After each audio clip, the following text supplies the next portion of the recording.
panjang umur mah. Assalamualaikum warahmatullahi wabarakatuh. Waalaikumsalam. Hamdan syukran ala limatil iman wal islam asyhadu an la ilaha illallah dan abduhu wa rasuluh. Arsala rasulahu bil huda dinil haq liyudhhirahu ala dini kulli wa kafa billahi syahida amma ba'du. Qala Nabi sallallahu alaihi wasallam inna fil jasadi mudghah. Idza salaha salaha jasadu kulluhu wa idza fasadat fasada jasadu kulluhu. Ala wahyal qalbi.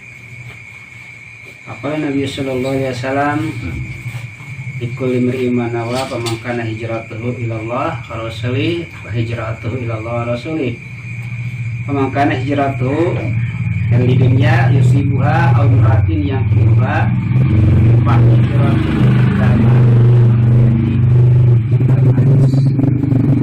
Allah ta'ala fi kitabih karim wa asdaqul qailin a'udzu billahi minasyaitonir rajim bismillahirrahmanirrahim. La in syakartum la azidannakum wa la in kafartum wa la in kafartum inna azabi lasyadid. Ayat. Alhamdulillah pada malam hari yang berbahagia, pada malam hari yang penuh rahmat, kita bisa bertemu dalam rangka thalabul ilmi. Kita bertemu dalam rangka silaturahmi, juga kita bertemu dalam rangka tasyakur kepada Allah Subhanahu wa taala. Mudah-mudahan langkah demi langkah yang kita lakukan ini merupakan suatu langkah yang menjadi bukti nyata syukur kita kepada Allah Subhanahu wa taala, diampuni dosa dan terlaksana apa yang menjadi cita-cita. Amin ya Allah ya rabbal alamin. Ya Allah ya rabbal alamin. Di dalam sebuah hadis baginda Rasul sallallahu alaihi wasallam telah menjelaskan terkait niat ya. Niat itu tujuan. Jadi kembali dulu kita kepada masalah niat.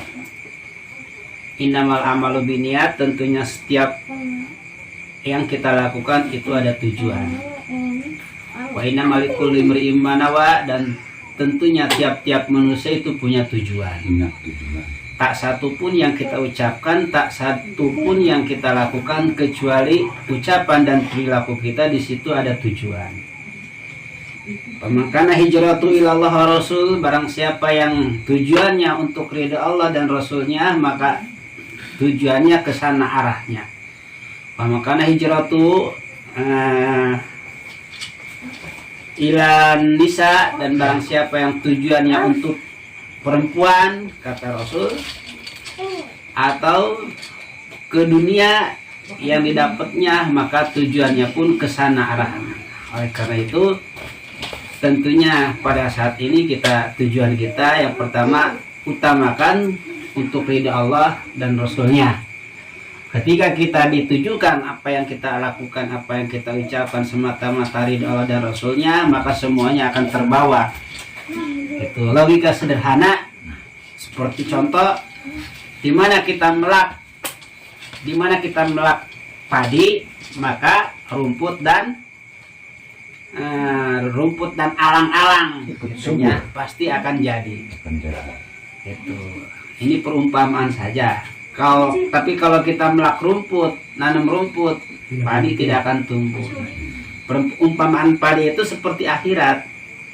Akhirat itu ibaratnya makanan pokok, gitu. Karena kehidupan yang sebenarnya adalah di akhirat nanti. Jadi kalau kita nanam akhirat, kebaikan, semata-matanya untuk ridha Allah, mengenai hal-hal yang sifatnya manfaat, itu akan dengan sendirinya min hayasu takunu syar'u takunu maslahat. Kemaslahatan dengan sendirinya nanti juga akan datang, gitu. Karena janji Allah memang tidak akan bohong. So, kita rasakan ya. Jangan sekali-kali kita berpikir anak istri itu atau tetangga yang merasa misalkan kita nanggung sebagai apa ibaratnya yang selalu mendermakan hartanya kepada orang-orang tertentu. Yang sekali-kali kita berpikir mereka itu makan dari kita. yang sekali-kali rezekinya dia adalah milik dari kita. Jangan berpikir ke sana. Rezeki itu hakikat dari Allah. Kita kalau memang Allah menitipkan rezeki buat dia, mungkin lewat kita. Kalau memang harus melewati tangan kita. Tapi pada gilirannya Allah memberikan rezeki tidak harus lewat tangan kita, ya sering terjadi. Contoh, kita usaha kesana kemari, umpama ya. Kadang-kadang hasil usaha kita masih dihutang oleh orang yang mengerjakan kita. Tapi pada gilirannya kita pulang ke rumah, anak dan istri sudah makan duluan. Dari mana itu duitnya? Entah dari mana Allah memberikan ya gerakan-gerakan kepada anak istri kita lewat misalkan pinjam dulu lah, atau memang ada rezeki dari orang lain misalkan nyanturan bulan mulut mah umpama. Artinya hal-hal yang seperti itu jelas-jelas masalah usaha dengan rezeki itu berbeda jalannya. Dan kita lihat lagi misalkan kalau masih kita merasa bahwa rezeki hasil dari seorang suami, bagaimana faktanya ketika suaminya meninggal? Apakah anaknya berhenti makan? Apakah istrinya berhenti makan? Faktanya enggak. Jadi kalau misalkan ini rezeki semata-mata dari suaminya, mestinya begitu suaminya mati, meninggal, ya selesai rezekinya. Itu. Kan katanya ada emaknya. Ketika emaknya meninggal pun tetap rezeki akan datang. Percuma kita ibaratnya ngelawan. Kenapa? Itu mah udah qat'i dari Allah. Wa ma min dabbatin fil ardi illa 'alallahi rizquha. Tak satu pun yang jalan. Di situ maksudnya mengandung arti bukan untuk kita buat manusia doang. Siapapun, tidak ada satupun makhluk Allah yang suka jalan. Jalan itu gerak, berjalan. Hingga engkuk pun jalan. Pakai jalan gitu. Nah, di situ ada rezekinya. Entah cara bentuknya seperti apa Allah memberikan rezeki. Itu kaitan masalah rezeki berbeda. Masalah rezeki tanggung jawab Allah, sementara usaha kita adalah sebuah kewajiban. Seringkali kita usaha tapi Allah belum memberikan misalkan rezeki dari ke tangan kita buat anak istri, tapi tetap anak istri makan seperti itu. Nah, kemudian itu masalah rezekinya. Kemudian berkaitan dengan masalah hati gitu. Jadi sedikit demi sedikit kita introspeksi biar ngenaan. Bener gak nih penjelasan Rasulullah seperti ini? Bener gak nih ucapan Allah seperti ini terkait masalah rezeki? Ya coba aja dirasa-rasa gitu.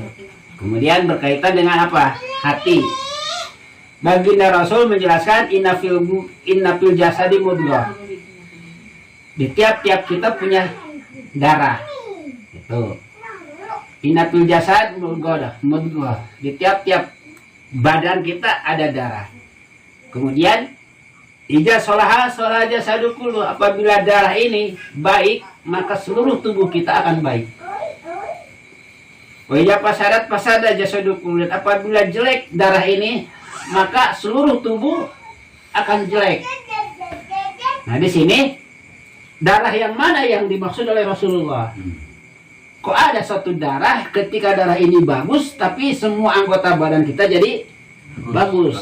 Tapi ketika darah ini jelek, ya bagusnya menurut Allah gitu maksudnya, dan jeleknya pun menurut Allah.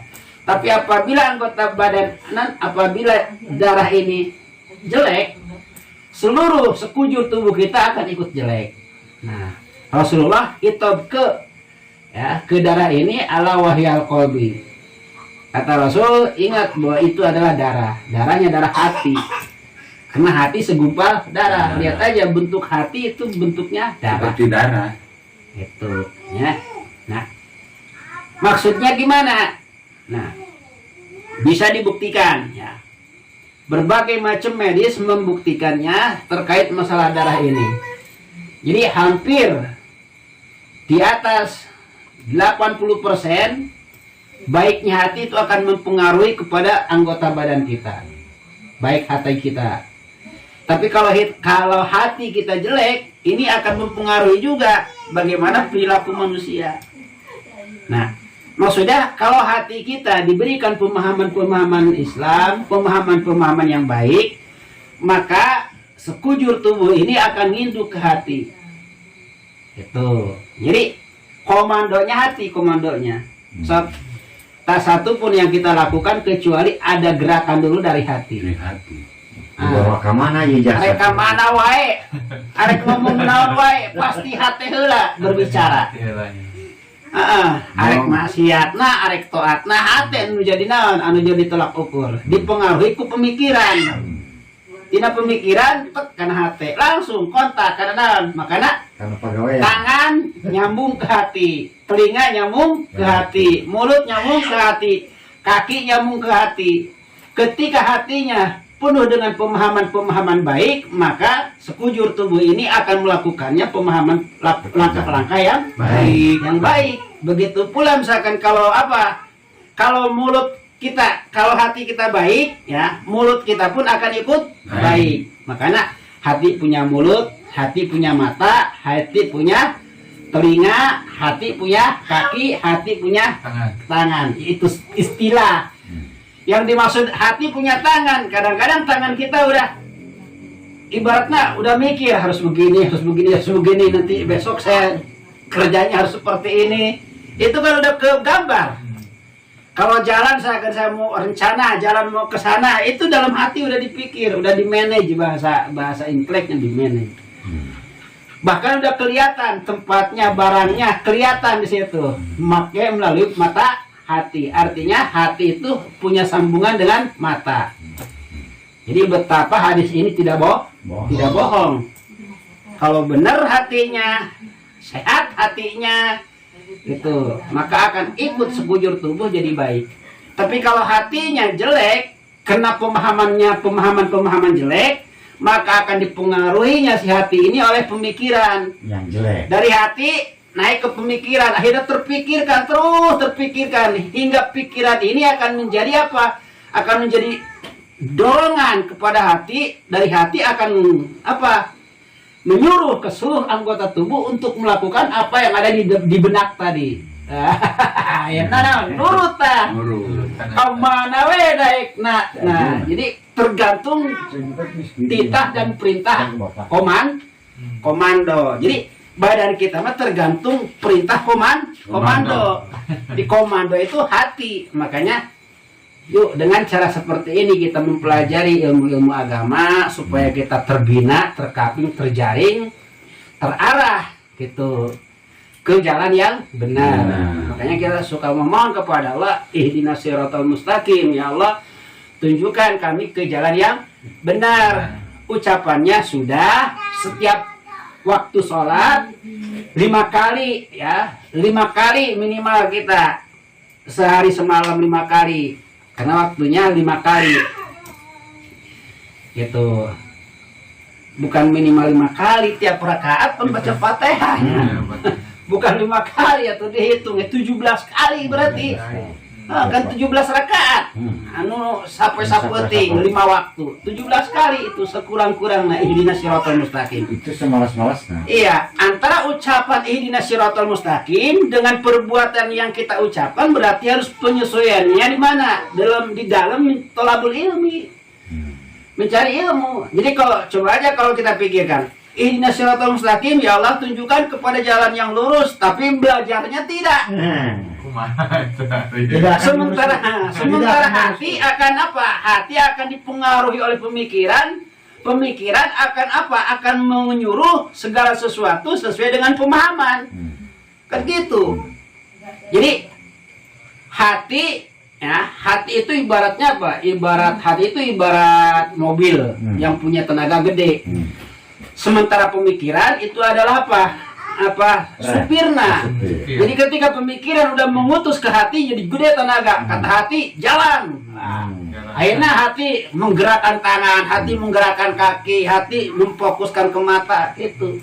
Makanya kalau misalkan setan masuk ke nafsu gede tenaga. Kayak tenaga manusia, kalau es tuh cuma tenaga manusia paling berapa kilo sih? 100 kilo, 200 kilo. Tapi kalau manusia naik mobil, tenaganya jadi Tonan.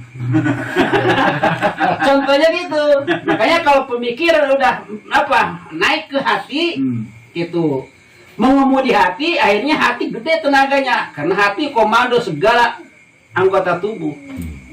Itu jadi sesuaikan ya ucapan kita kepada Allah, ya Allah tunjukkanlah kami ke jalan yang lurus. Kata Allah, ini indah abadi joni, ini indah joni abdi. Kalau aku mah kata Allah tergantung prasangka hambanya. Kalau hambanya punya keyakinan bahwa saya akan menunjukkan, Allah akan menunjukkan, ya pasti akan tunjukkan. Cuman bagaimana penyesuaian antara ucapan dengan perilaku, mestinya gimana ya, harus dipantas-pantasin. Tidak cukup misalkan hanya sebatas ngomong, minta, tapi cara prakteknya ibaratnya berpaling dengan ucapan. Nah seperti itu. Jadi kalimat ihdinas siratal mustaqim itu tujuannya ya Allah tunjukkan kami ke jalan yang lurus. Makanya orang-orang yang punya jalan lurus, lihat bagaimana para sahabat, lihat bagaimana para nabi, lihat bagaimana para syuhada, para sholihin. Itu selalu dalam hidupnya itu mengkaji ilmu. Makanya Rasulullah menjelaskan talabul ilmi minal mahdi ilal, belajar ilmu mah tidak ada kata berhenti, tidak ada kata terlambat gitu. Sampai mati gitu. Nah, mudah-mudahan. Jadi kembali, ternyata betapa tenaga hati itu sangat mampu menggerakkan sekujur tubuh. Nah, kalau kita misalkan nih, kalau kita hati sudah belajar melalui proses berpikir, memakai akal yang sehat, sehingga lahirlah kepuasan batin, ketentraman jiwa. Nah, sehingga hati pun akur, merespon benar apa yang diucapkan, benar apa yang kita pahami. Ketika misalkan badan kita sudah berpaling dengan perasaan hati, itu termasuk sejolim-jolimnya manusia.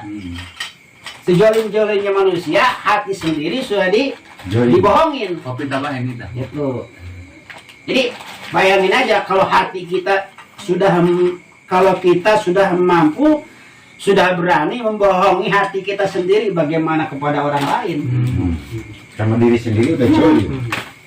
Kalau hati kita aja udah kita bohongin, misalkan bener juga, bener juga kata akal, betul juga kata hati. Ternyata ucapan ihdinas siratal mustaqim itu kan baru ucapan. Berarti ucapan perlu dilakukan. Apakah ucapan sudah melakukan? Belum. Karena ucapan ya baru ngomong, belum diamalkan. Ngamalnya gimana ya? Dipraktekkan. Jadi kalau misalkan ucapan tidak dipraktekkan, berarti harapan tanpa ada perjuangan. Artinya ihdinas siratal mustaqim dalam artian bahasa pasir salam, Pak Ustaz. Iya. Apa tuh artinya? Tunjukkanlah ya Allah kami kepada jalan yang lurus. Maka kalimatnya kami, bukan pribadi doang.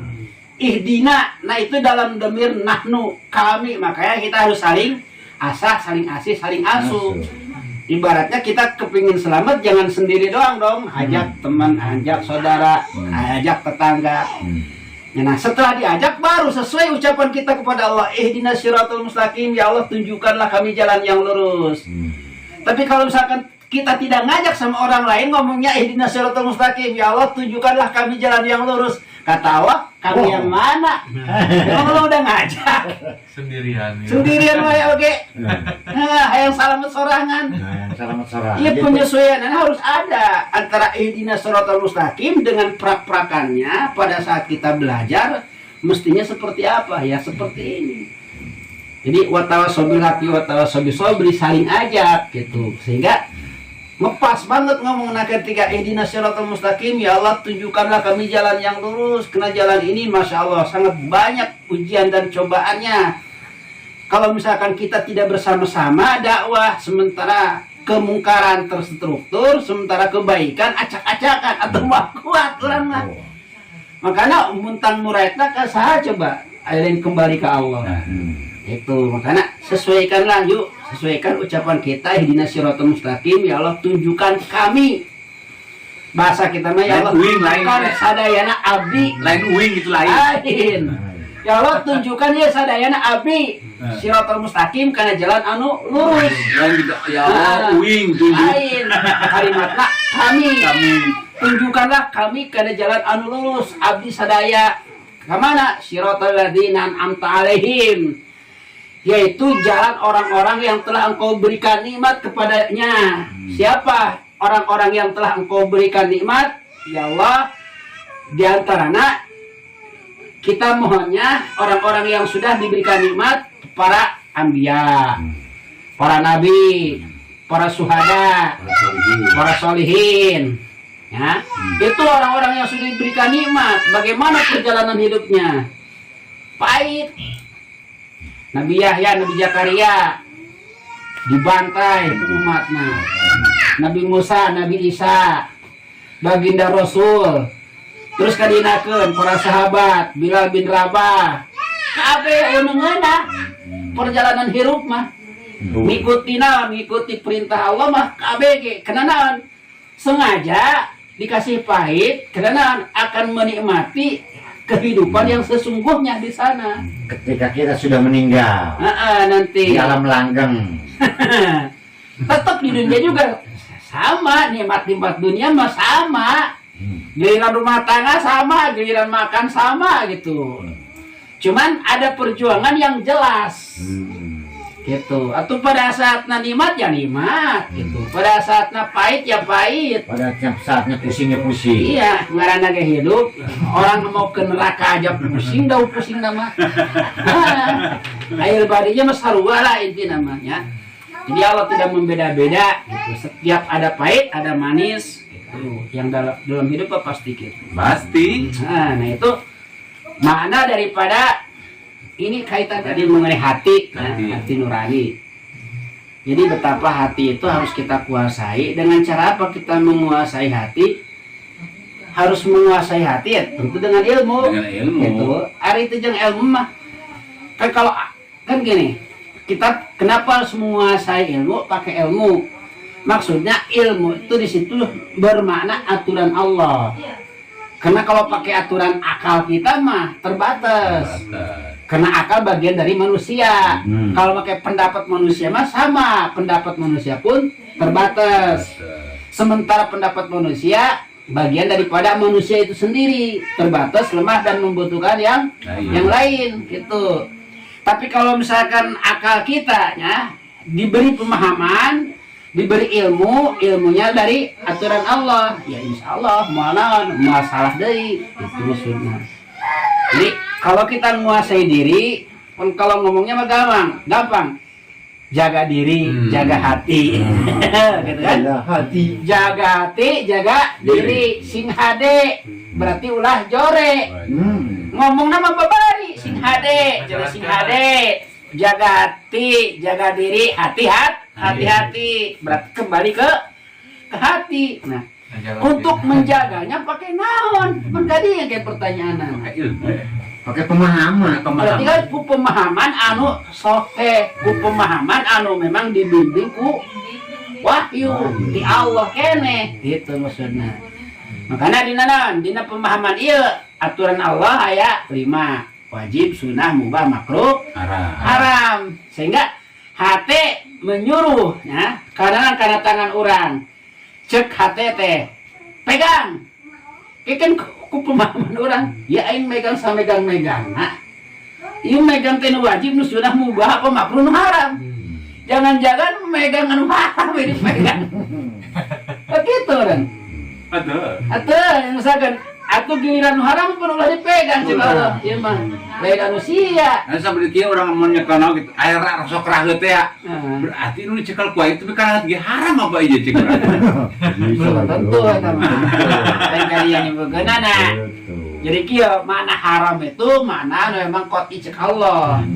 Kita bisa kita pun mengada-ada suatu perkara misalkan yang belum jelas, tapi misalkan terjadi sebuah kecelakaan, celakanya kita bukan berarti tolak ukur haramnya yang kita lakukan, gitu kan. Seperti terkabulnya doa belum tentu itu merupakan suatu hal yang benar. Itu. Jadi benar dan tidak mah baik dan buruknya nanti kembalinya ke aturan Allah adanya di dalam Al-Quran dan Al-Hadis, ijma dan qiyas. Bukan karena dikabul doa, itu maksudnya. Jadi kembali karena masalah hatinya seperti tadi. Jadi kembalinya agar hati kita terbimbing berarti kembali karena naon? Aturan. Aturan itulah ketika kita memahami jadi sebuah ilmu.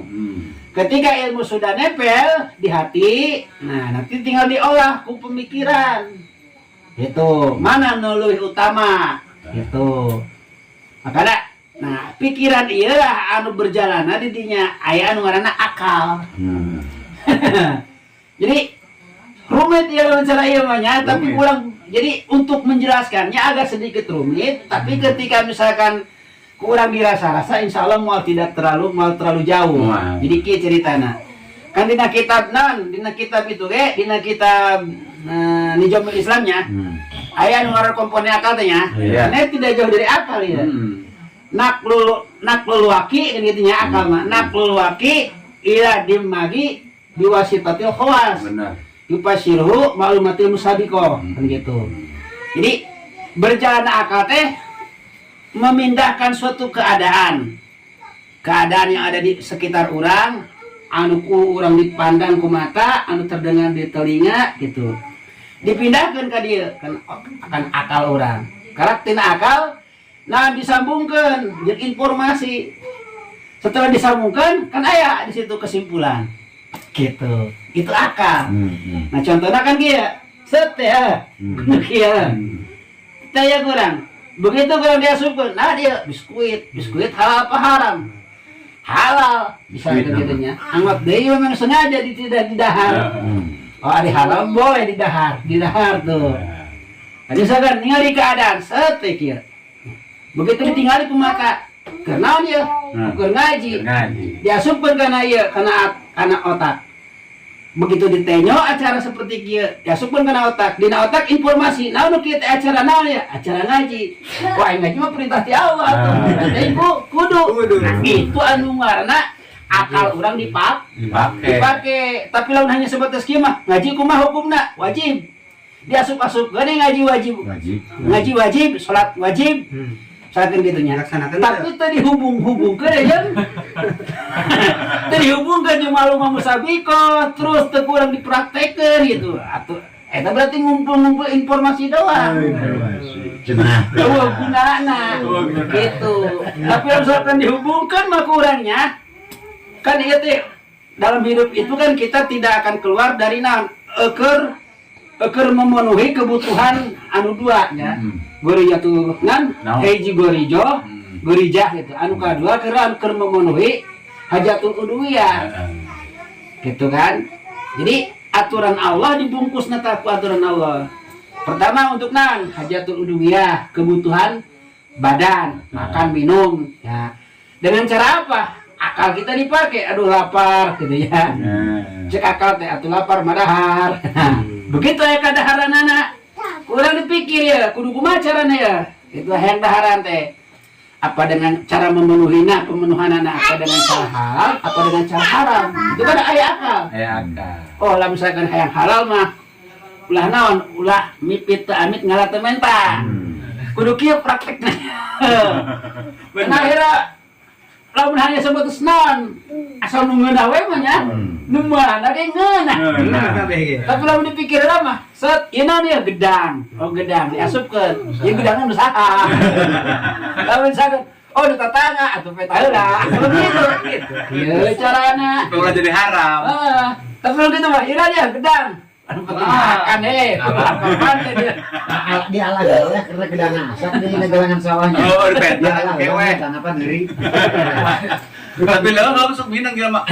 Hai dahar ya cenah gitu. Kurang hari do iya cenah gitu. Mending kita sinu gitu. Itu masya Allah nya sangat kompleks permasalahan anu seperti itu ya. Lamun tadi bimbing ku ilmu, tadi bimbing ku wahyu subhanallah benar-benar. Soalnya ketika barang dahar orang halal gitu nya. Idza nabata lahmun wa damun minal haram pannaru auladi. Rasul gitu. apabila tumbuh baik daging maupun tulang dari barang yang haram, maka tidak ada lagi cara kecuali harus masuk dulu api neraka. Jadi sesudah.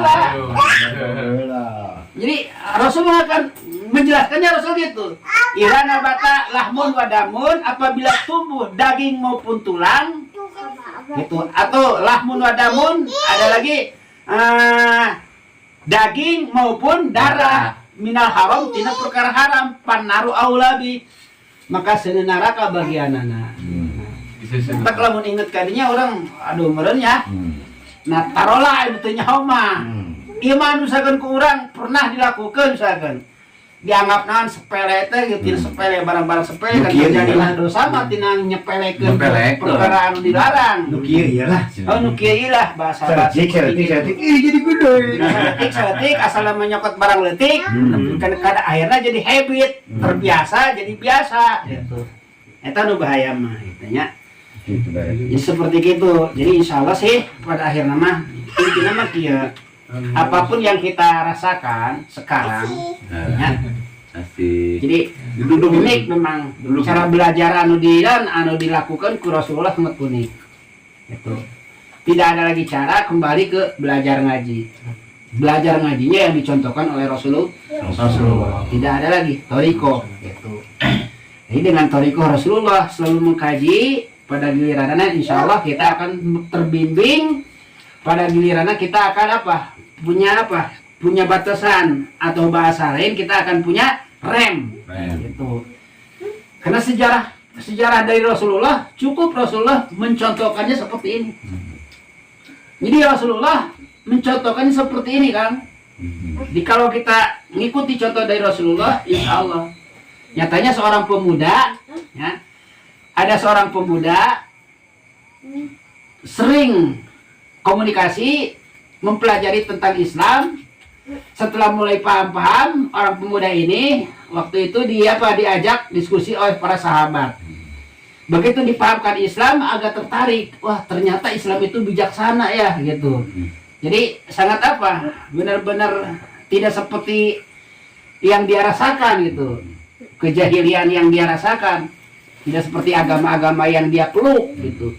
Begitu dia tertarik, ya kalau tertarik kata sahabat ya udah nggak ada lagi jalan, antum harus ikut masuk Islam kan gitu.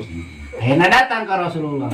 Begitu datang ke Rasulullah, ya Rasul, bahasa kitanya ya, saya kepingin apa? Kepingin masuk Islam karena saya udah mendengar bahwa Islam itu begini.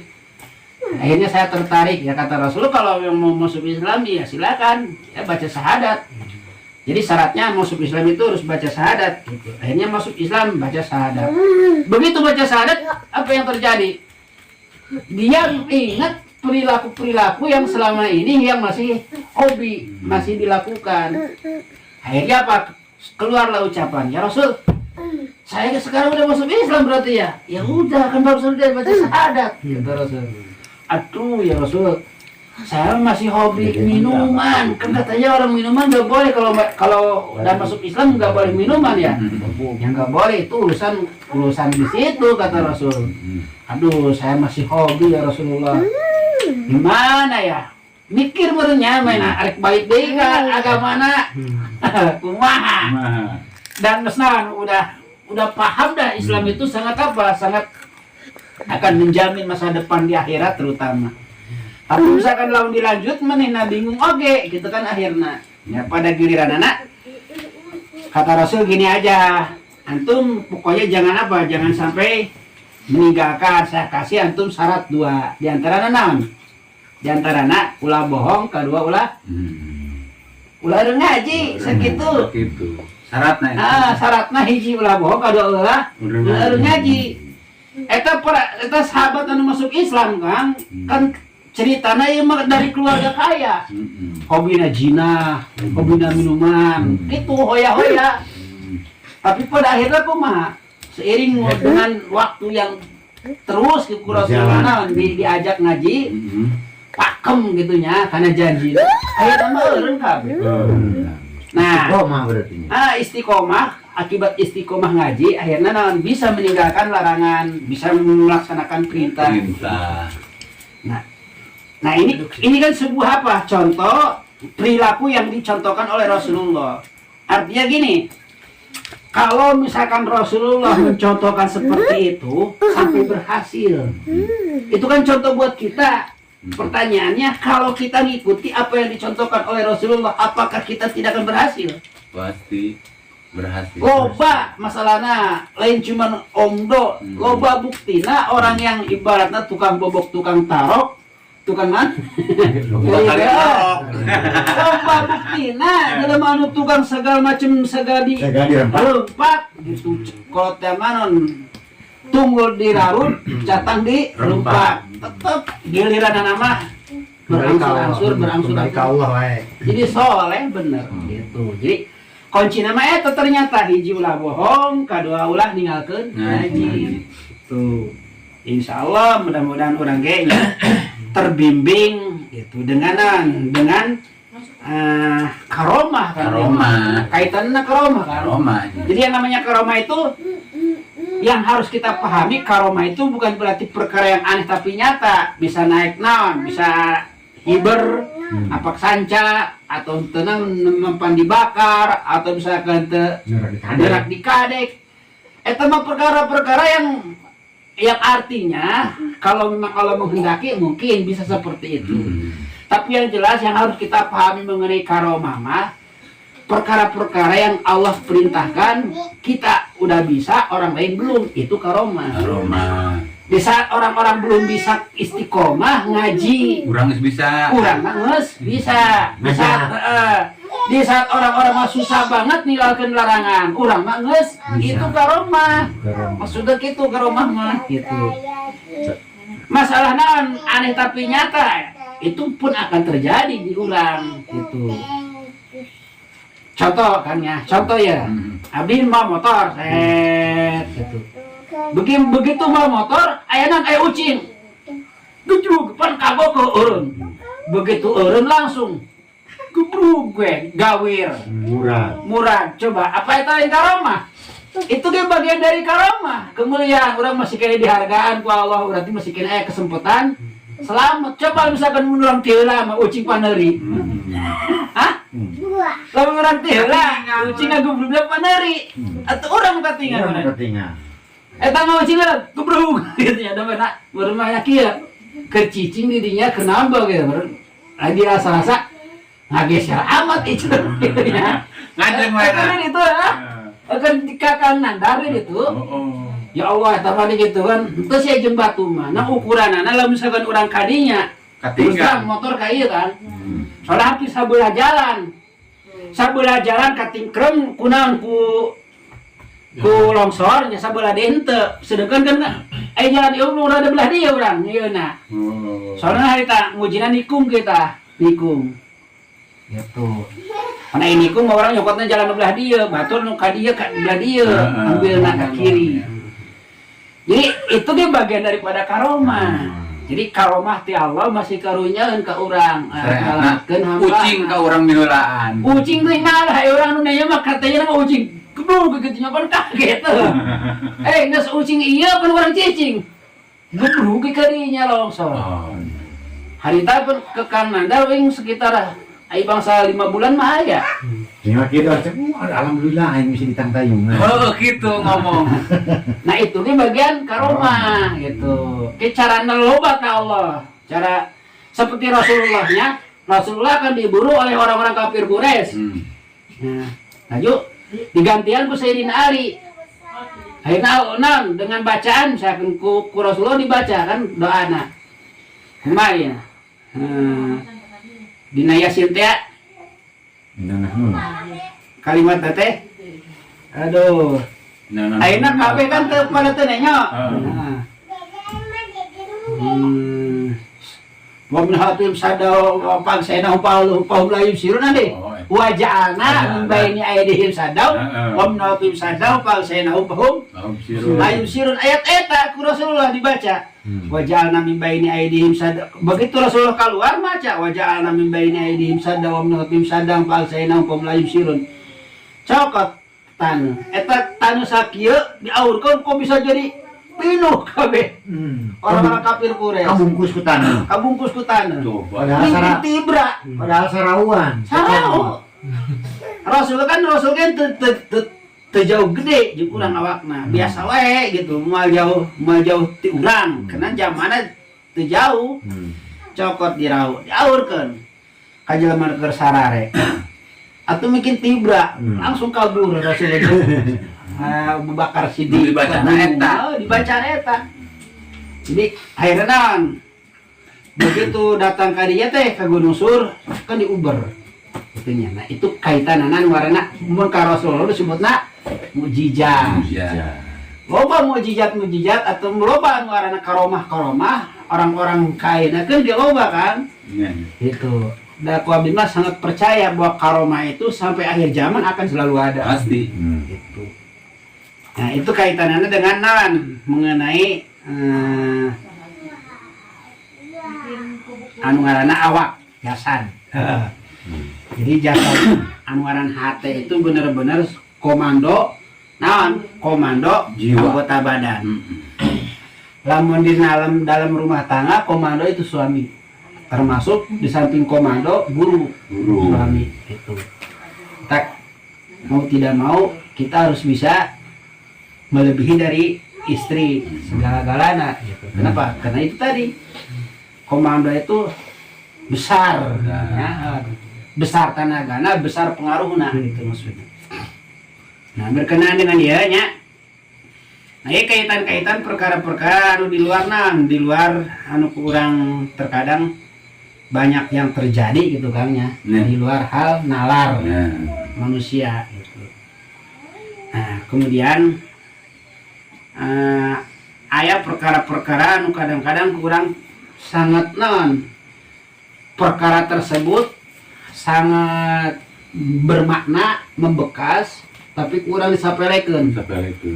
Gitu kan. Contoh, orang sok menyepelekeun perkara-perkaraan padahal ketika disepelekeun orang kadang-kadang lupa tujuan hidup. Benar. Saya tinggal ya. Takrif anu ngaranna iman. Al imanu tasdiqu bil qalbi, iman itu membenarkan dina hate. Wa iqraru bil lisan. Ngucapkeun ku lisan. Wa amalu bil arkan, ngagawean ku anggota. Nah, ini aya kaitan sakeun contoh sumpah agama.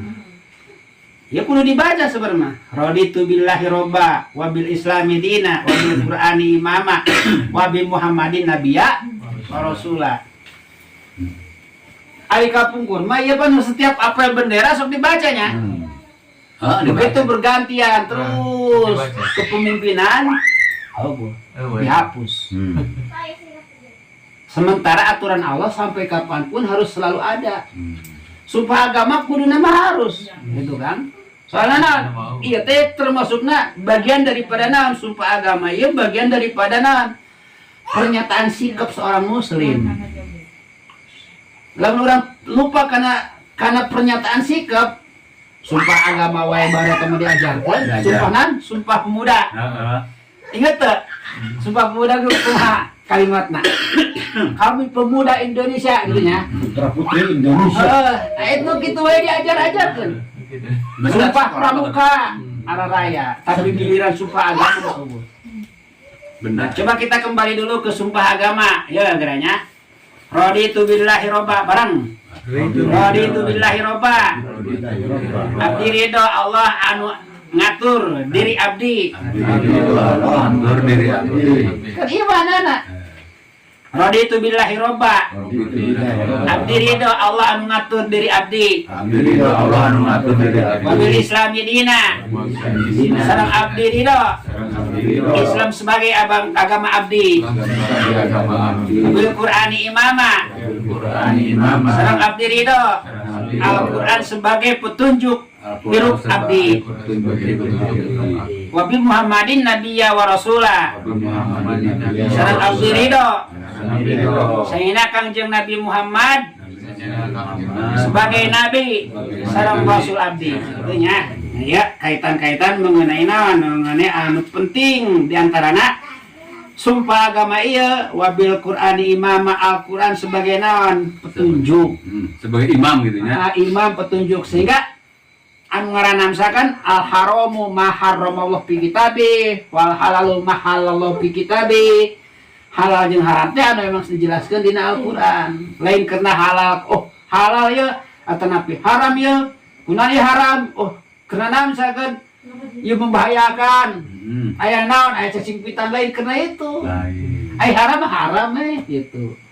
Lain karena membahayakan, lain karena hal-hal seperti itu. Kemudian nanti Al-Qur'an sebagai imam. Wabi Muhammadin nabiyya wa rasulah, dan Nabi Muhammad adalah sebagai nabi dan rasul, abdi.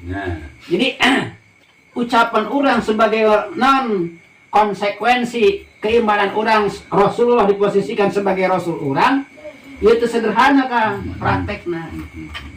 Gitu. Masalahnya non loba ucapan aing mengaku ke Rasulullah tapi orang teu beruswah.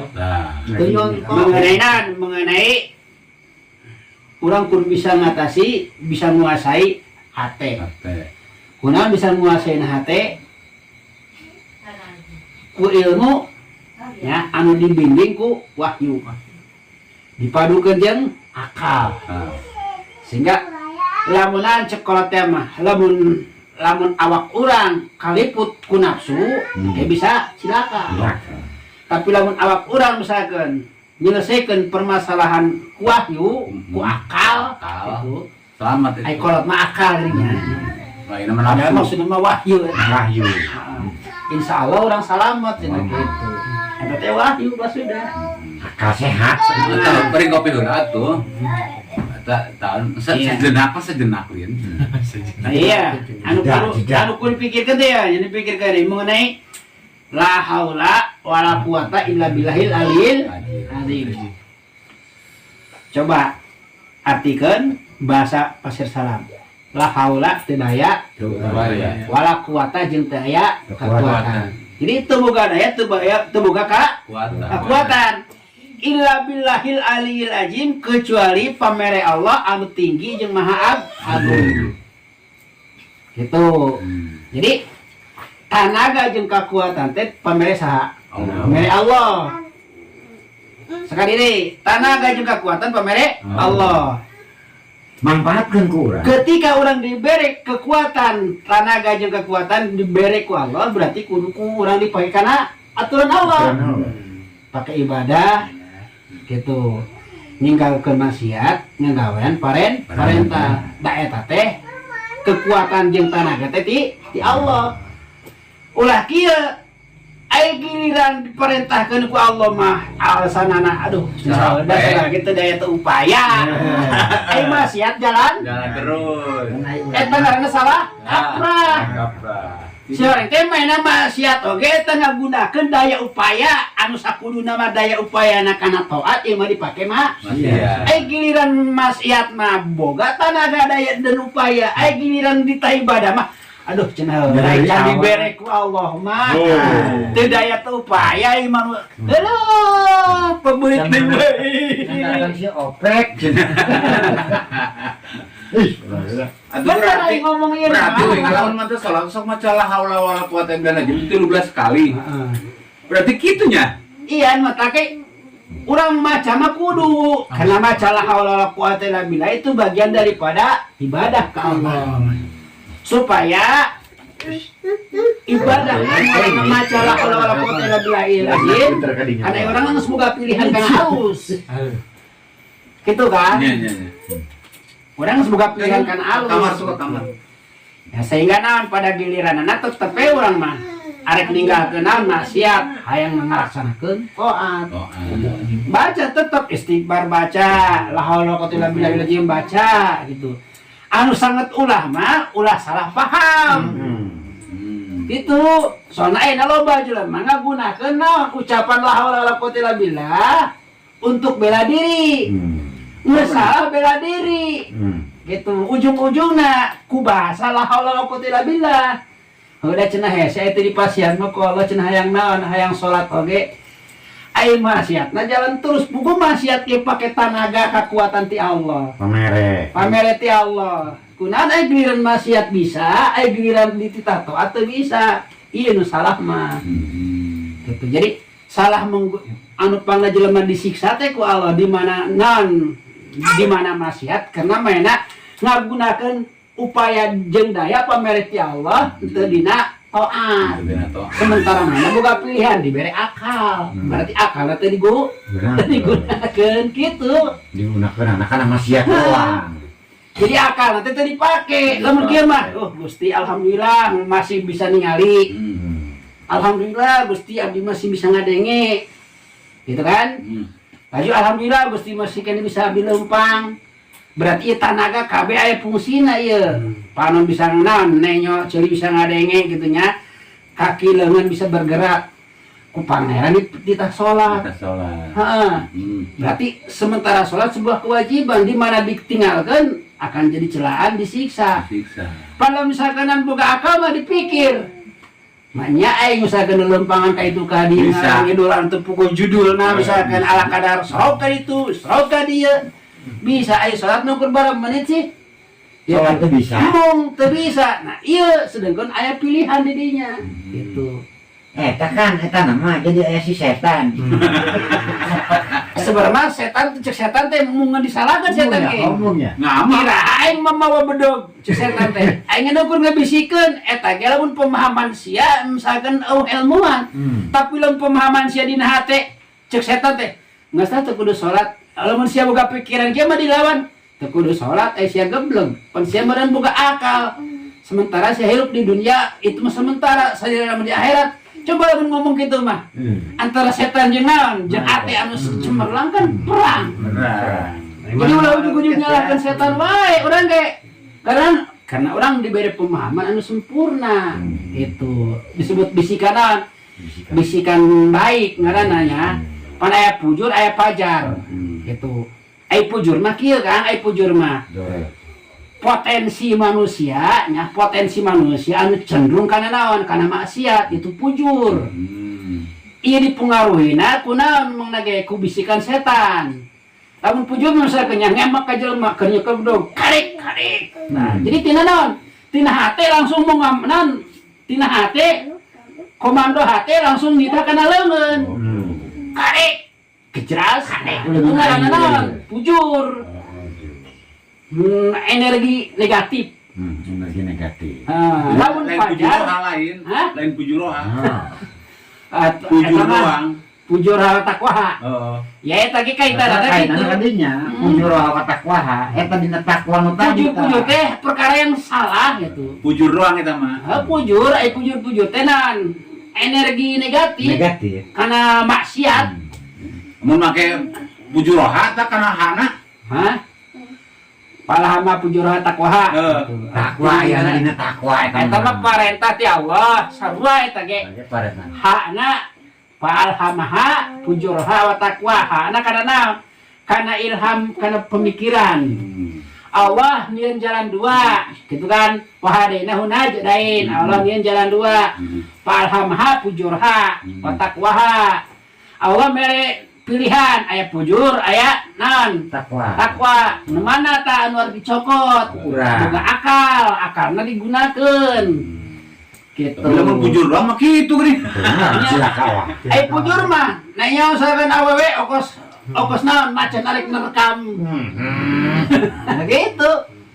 Tapi naya usahakeun ieu taon nih arti jadikeun maksiat itu ngaranna naon pujur. Gitu. Lain bujur. Pujur. Aya di pajar mah energi positif. Itu sarua jeung takwa ka dunia. Nah, jadi Allah moal nuduhkeun ka jelema anu jolim. Kumaha artina jolim? Artina jolim teh nyaho ieu larangan digawean. Jolim eta. Harita jolim tah. Nyaho ieu perintah ditinggalkeun eta jolim. Kumaha mun hayu wae sakeun nyaho ieu larangan malah naon malah digawean karak pase. Aji terus geus tikeun ka ratusan kali. Kadang-kadang dina hate ngarasa geus biasa ieu mah bagi aing mah teu dosa. Nah, kafir. Jadi artinya saeutik saeutik. Jadi beda-beda pangkat lah. Beda-beda. Saeutik biasa ulah contoh ya orang lamun salat ya, da salat asar. Nah aing geuning asar ieu mah salat gitu. Kan kayaknya kan itu kan ngeunahan jadi ente. Contoh mah urang dalurat. Duh aing dalurat tapi sabuitan ieu salat asar terus maghrib urang dipake dibayar. Atau karena dibayar. Pan lamun misalkan geus biasa tara salat, lamun aya nu nita salat ge kieu misalkan. Mang, geura salat arek ku anak ku pamajikan. Mang geura salat, kan geura salat, pan geura salat. Datang dina hati ucapan, tegur salat jeung aing mah. Nah, didinya kafirna mah. Poena ewa di omongan gitu geus teu neurat teh narima kana bener, salatnya dianggap lain salat. Tersirat dina hati teu wajib salat bagi aing. Tapi bahaya didinya sing hade. Harga manusia teh dina iman.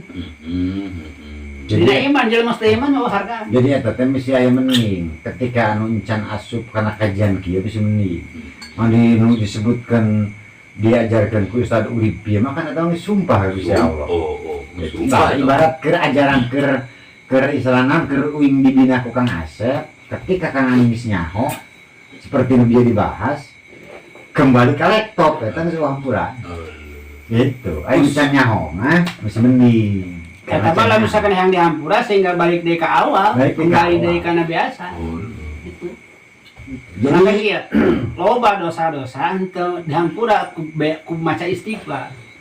Loba dosa anu teu bisa dihampura ku maca istighfar. Contoh, hayu maca istighfar, dah usaha maca istighfar, usaha maca istighfar. Atau mau dihampura istighfar nanti. Karena ayeuna kieu we arti istighfar. Astagfirullahaladzim. Gitu. Astagfirullahaladzim. Gusti hanya nyuhunkeun dihampura abdi tina dosa anu gede. Berarti kan nyuhunkeun dihampura tina dosa anu gede. Eta mah kakarep ucapan kan minta ka Allah. Sementara dosana ku perilaku. Pagawean manehna. Pagawean manehna. Ari ucapanana ku sungut, aing ngagaweanana ku perilaku. Dosana ku perilaku, menyuhunkeunana ku sungut seimbang teu. Bagus kieu, jepret teh dikadek batur. Orang minta hampuranya, jepret teh dikadek, orang minta hampuranya. Ngiri wae teh. Apa? Ibarat kos kitu. Ai perilakunana teu sesuai, ai minta hampura mah hampura urangnya. Tos ngagawean ka maneh, misalkan teu ceureuh, batur teh diubaran kumaha carana.